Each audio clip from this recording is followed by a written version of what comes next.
Hello, everybody. Well, it's time once again here for another Blu-ray update here on the Media Files. And so was going around looking at my local disc replay that I like to shop there. I love going there. I'm quite a frequent visitor of there. And so as I was kind of browsing around in the Blu-ray section, I happened to notice that they had a ton of steel books there. Yeah, really cool metal packaging for all of you collectors out there and what have you. Now, granted, I don't have a ton of steel books, but hey, for some of the prices that they had on some of these, let's find out what they are today on the Media Files.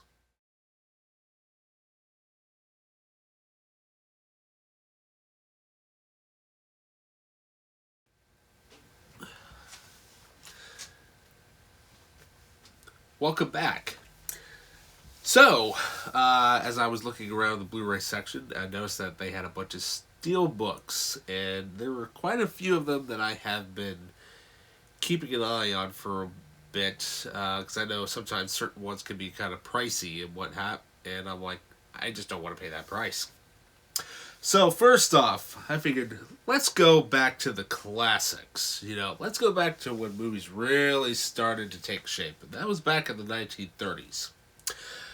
We're talking about old school horror here, really old school. Black and white, nostalgia, atmospheric. You have no idea what's going to come around the corner. So we have here Boris Karloff in The Mummy. Yes. Now, this movie I absolutely loved. I mean, I loved all these classic monster movies since I was a kid. I remember the seeing books on them in my local school library way back in the day, and I'm surprised I never collected them when I was younger. Now they're so hard to find, I probably can't even find them anymore. But yeah, but what's so cool about this is that it has this really cool sleeve that slides right on out there.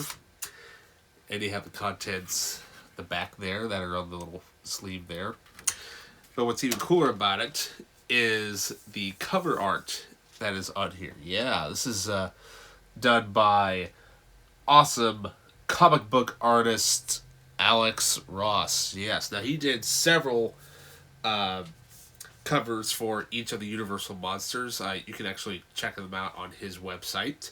I know these are hard to find, and so I'm going to, eventually I will, try to track them all down and whatnot. But then also the disc art there, that is creepy. That is really creepy. I mean, then there's just even more art even back here on the whole back of the whole thing. I mean, it's just amazing. Just absolutely amazing. Universal put so much love and care into all these films, and I mean, just absolutely amazing. And there's the back there, spine. I mean, they just put so much love and care into these movies, and thank God that they do. So that way, future generations can really enjoy the classic monster movies. And I hope one day that I'll be able to get the rest of them, because they are kind of difficult to find, and sometimes they can be kind of pricey here and there. If it will stay. Yep, there we go. Up next, let's go from the past into the future. Yes. So, let's do a little bit of time travel here. Now, this movie came out in 2012. A little unknown director at the time, who basically is well known now for basically what a lot of diehard Star Wars fans say for screwing up the franchise. Whatever. Anyways, we have from starring probably, well, not was starring, but I'm losing my train of thought here. Anyways,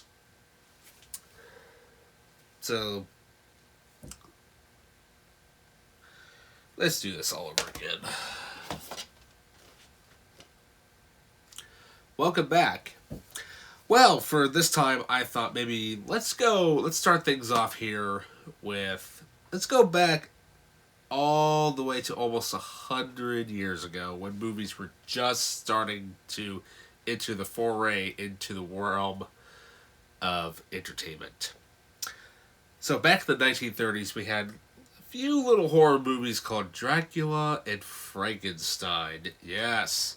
Amazing makeup, atmospheric, scary as hell way back in that time. But nothing was probably more scarier than this movie for younger viewers way back in the day. From 1932, we have Boris Karloff in The Mummy. Yes. Now, this particular edition is basically the same port that has been that's been released, countless times over the years. But what's really cool about it is that you take off this little sleeve here, have contents of what is on the back there. I'm sure you can pause and read that. But what's cool about it here is the cover art here. Yes. Here we have the mummy walking out of his coffin here, but it's done by comic book artist Alex Ross. Yeah. Now, he did several of these, one for Dracula, one for Frankenstein, the Mummy, but he also did one for The Invisible Man, The Bride of Frankenstein, and The Wolf Man. So hopefully I'll be able to track the rest of those down someday. That way I have a complete collection with the Alex Ross collection. We'll probably dive through that here in a later video with a more closer look with that. So next, let's jump ahead into the future. Yeah, let's do a little time travel here. Up next, we have probably what would be, in my opinion, one of the best independent sci-fi thrillers out there. Starring none other than Bruce Willis and Joseph Gordon-Levitt in Looper. Yes. Now, this thing here, I managed to get this thing for like $3. I'm like, okay, you've got yourself a deal. I mean, you take the sleeve off here, it's just pretty awesome, But this is, what's kind of cool about the artwork is that it's done from a company called Mondo. They do lots of really, really cool artwork. You can check them out on their website. There will be a link down in the description there. But, oh, yeah. Gotta take out the digital copy code, but that's what's on the back of it. Doesn't work anyways, so. But here we go. We have the Blu-ray there. The DVD did come with it, but I actually am watching it upstairs on my laptop, which doesn't really have a DVD or a Blu-ray player in it. But another thing that's actually pretty cool about this Steelbook is that it is actually a Future Shop exclusive, which is a company that sadly is no longer around. From what I understand, it's actually based out of Canada. And there's a YouTuber that I watch all the time, and he gets a lot of his stuff from there. Zaran Izarak, if you happen to come across his stuff, he has tons and tons of stuff, lots of reviews and what have you. Anyways, so now let's go back to the.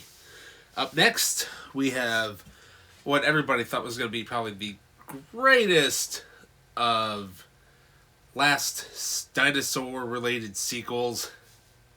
Yeah, we have Jurassic World Dominion.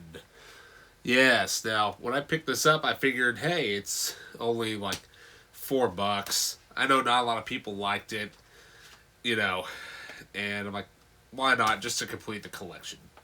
But one thing I did not know about this Blu-ray was that when I opened it, it had not only the Blu-ray in there, but it also came with the 4K disc. Yeah.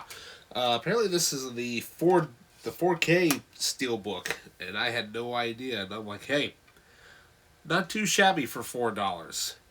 I mean, I've seen it, but I have not watched the extended cut. But from what I've seen from the theatrical, putting legacy characters back in, and it was all right. You know, like they could have done better with it, but you know, it just felt rushed. And I'm like, you know, it could have just done better had they just let, you know, the director just do his Star Wars movie first and then this. You know, would have been better. So up next, we have a classic British film. Yeah, this really put director Guy Ritchie on the map, and I'm talking about that has Brad Pitt and co-stars none other than Jason Statham himself.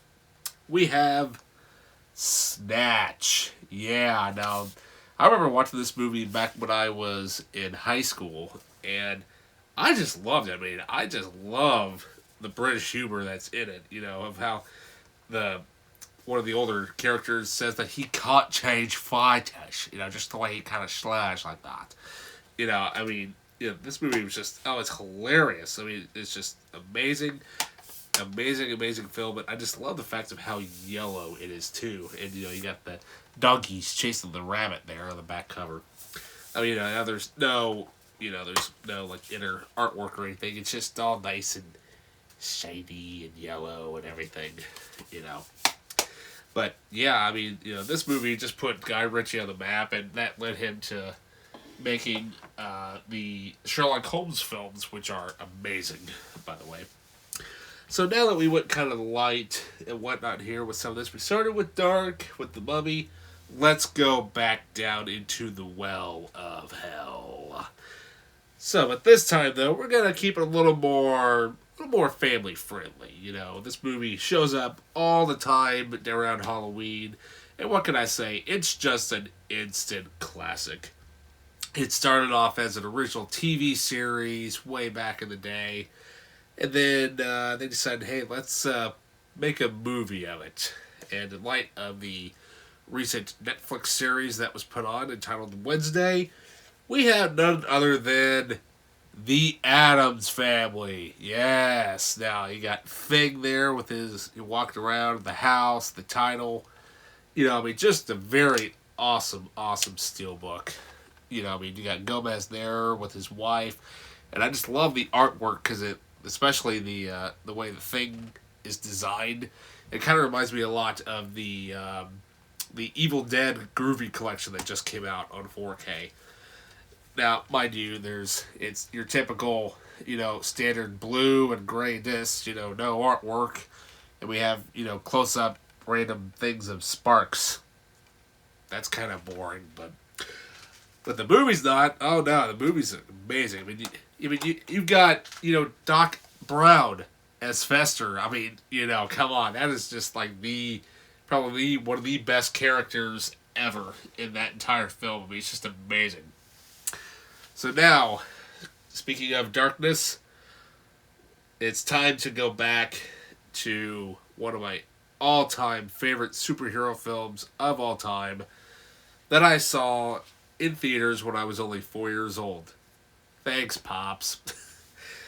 Anyways, but the coolest thing is that they are bringing him back. Yes, Michael Keaton returns as none other than Batman. Yeah. Now, like I said, I have loved this movie since I was 4 years old. I mean, you know, it was the first superhero movie that I vaguely remember going to see in theaters, you know, and, you know, I'm sure it was a little dark here and there, but, you know, I didn't understand it. You know, there's the artwork there with Batman looking over basically the same shot at the front cover. And, I mean, you know, I had no idea what was going on. I didn't care. I was just more excited to see Batman taking on the Joker. You know, I mean, you can't really beat this movie. It's 30... Oh, God, what is it? Almost 35 years later, somewhere around there? Yeah. It's still perfect. I mean, it's like one of the best superhero movies ever made by a period. Up next, we have, I mean, literally just another, you know, basically just another edition and more artwork. We have Batman again. I mean, hey, I'm not going to complain. You know, different artwork, same movie, but what can I say? I am a collector of this movie. I mean, you know, like I said, I could talk this movie for hours on end about how amazing the camera work is, the score, the excellent score by Danny Elfman. I mean, if he hadn't done that movie, we wouldn't have any of the Tim Burton, Danny Elfman stuff that we have now. I mean, we really, really wouldn't. I mean, and then, I love that, that brooding shot of Batman there after he took out one of the goons on the roof there. I mean, I'm just so excited for Michael Keaton to return as Batman. Just can't wait to see what he's going to do next. Up next, we have, what many would consider to be probably the most controversial out of all four of the original Batman films. We have none other than Batman Returns. Yeah, now, I remember when this movie came out, I mean, it was amazing to see, and, being young, I kind of had to, be forced to look away from certain sequences that happened in the film because they were deemed, well, kids shouldn't be watching this. And, yeah, they were kind of right, but hey, we didn't care. We were kids, we didn't know better. But either way, I mean, it's still such a good movie. I mean, it's mainly, basically, it's got some Batman in it, but it's mainly a Tim Burton movie is what it really is. I mean, what's cool about it is that it has the original poster art there on the back of it, which is pretty cool. I used to have that poster way back when I was a kid. I mean, it's just, I mean, come on. Once again, it's Michael Keaton. Still can't wait to see what he does with the upcoming Flash movie. So, now, this one here, I did not buy this at my local disc replay. Actually, I found this at a yard sale for $1. I kid you not. But it is probably not really the best of remakes, but overall, what they were able to do with it, hey, it's not a bad remake. It's actually fairly decent. We have none other than the king of B-movie exploitation, explosions, and CGI. We have Roland Emmerich's Midway. Yeah, now this is the remake from the 1976 film starring none other than Charlton Heston.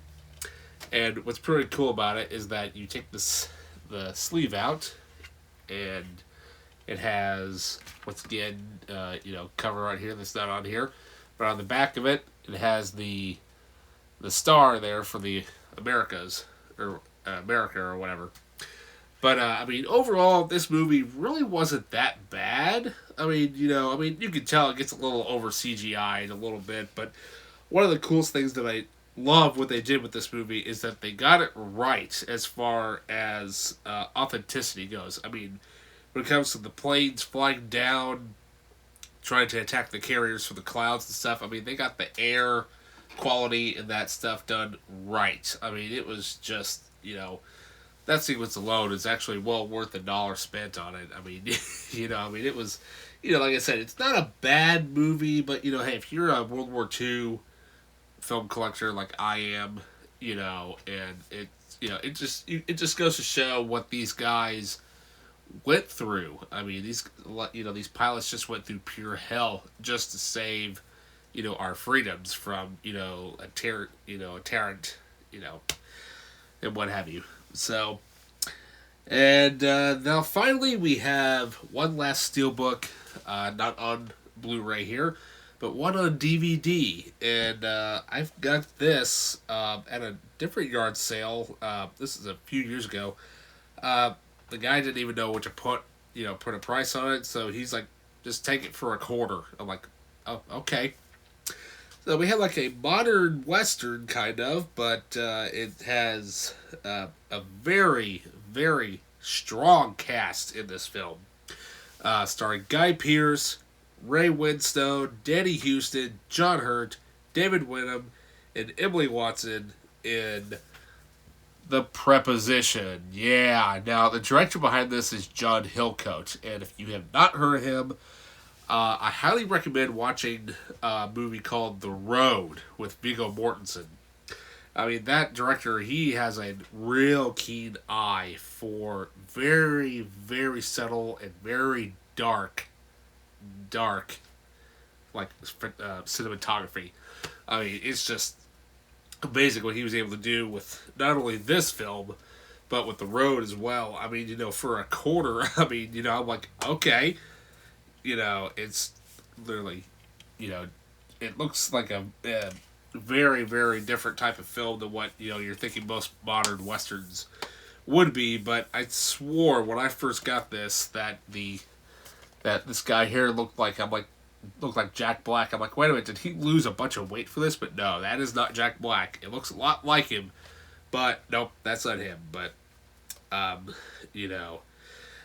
the other interesting thing about this film is that it's written by none other than Nick Cave, who actually was he still is, he's a musician, and he's well known for writing the song Red Right Hand, which is what you hear an awful lot in the Scream movies.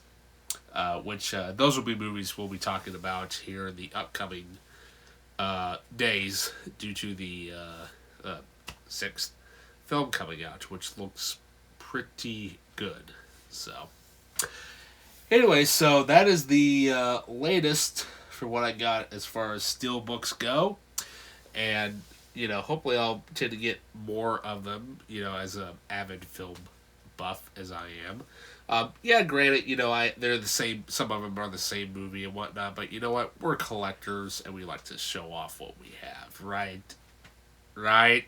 So, yeah. So, as far as that goes, yeah. So we'll just keep it off there, and until next time, see ya.